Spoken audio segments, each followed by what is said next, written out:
बीते 2 जुलाई को नेटफ्लिक्स पर जापानीज और south Korean series human vapour release की गई है, जिसके 8 एपिसोड लगभग 45 से 60 मिनट के बीच में है। यानी मोटा मोटी लगा लीजिए 7 घंटे की एक बड़ी सीरीज है। तो ह्यूमन वेपर एक ह्यूमन वेपर यानी गैस मैन आप बोल सकते हैं। तो एक साई-फाई यानी साइंस फिक्शन थ्रिलर सीरीज है, जो 4 मिनट में ही एक ब्लास्ट के साथ शुरू होती है और चौंकाती है, और हर एपिसोड में इंटरेस्ट जो है लगातार बढ़ता ही जाता है। काफ़ी बड़ी सीरीज है, लेकिन बीच बीच में सीरीज थोड़ा सा स्लो हो जाती है। यानी बहुत सारी जगह ऐसा लगेगा कि चीज़ों को थोड़ी शॉर्ट में दिखाया जा सकता था, जिससे लगातार इंटरेस्ट सीरीज में बना रहता। लेकिन वो थोड़ी थोड़ी देर के लिए है, फिर भी एक अच्छी सीरीज बनाई गई है।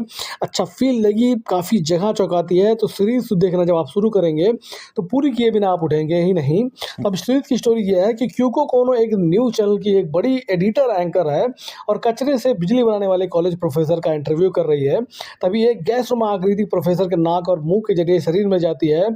फिर उसके बाद शरीर हवा में जाने के बाद बहुत तेज़ी से ब्लास्ट हो जाता है। फिर मतलब उसके बाद पूरा टोक्यो शहर चौंक जाता है और डर भी जाता है कि भाई ये हुआ क्या।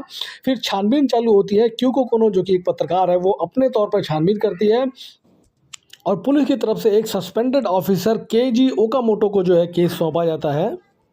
इंटरेस्टिंग और इम्पॉर्टेंट बात यह है कि पुलिस ऑफिसर और जो पत्रकार है वो पास्ट में दोनों साथ थे, लेकिन पत्रकार ने धोखे के साथ केंजी जो पुलिस ऑफिसर है उसकी एक केस फाइल को बिना पूछे ही अपने न्यूज़ चैनल पर चला दिया था।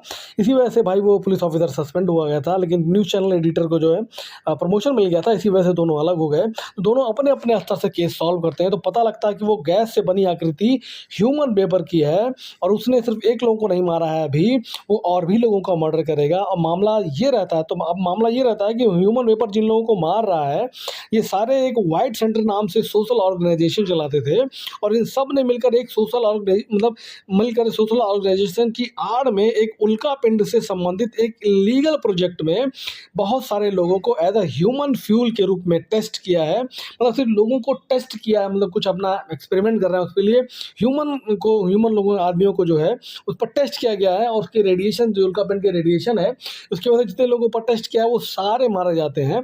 तो ह्यूमन वेपर यानी जो गैस मैन है वो भी उन्हीं लोगों में से एक था। तो ह्यूमन वेपर की स्टोरी एक छोटी लड़की को लेकर बहुत इमोशनल और इंटरेस्टिंग दिखाई गई है।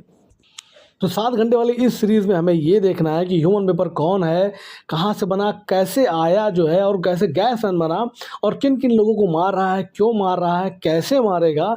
इसी के साथ बहुत सारे रहस्यों का जो है पता लगना है। तो क्योंकि कोनो और पुलिस ऑफिसर इसी को जो है ढूंढते हैं। तो हर एपिसोड के साथ उत्सुकता बढ़ती जाएगी। वीएफएक्स काफ़ी अच्छे हैं, प्रेजेंटेशन काफ़ी अच्छा है, बस काफ़ी डिटेल में दिखाई जाने की वजह से सीरीज़ कई बार बोर कर सकती है। ऐसा लगेगा कि सीरीज़ बड़ी मतलब कि थोड़ा स्लो लगती है। बाकी सीरीज़, लेकिन ये बोरनेस जो है वो थोड़ी देर के लिए आती है। बाकी इंटरेस्टिंग और कुछ नया सीरीज़ दिखाती है। ह्यूमन वेपर का मतलब 3-4 जगह न्यूड सीन दिखाई गई है, मतलब 3-4 जगह होती है। बाकी उसको नज़रअंदाज किया जा सकता है, उसको आप बढ़ा सकते हैं। बाकी एक साफ़ सुथरी काफ़ी अच्छी और चौंकाने वाली सीरीज़ है। जब भी आपको टाइम मिलेगा नेटफ्लिक्स पर आई सीरीज़ जरूर इन्जॉय करिएगा। अच्छी सीरीज़ है, अच्छा फील देगी। और बाकी सीरीज़ के बारे में इतना ही। सब्सक्राइब और फॉलो करना मत भूलिएगा। अयोध्या से राम राम।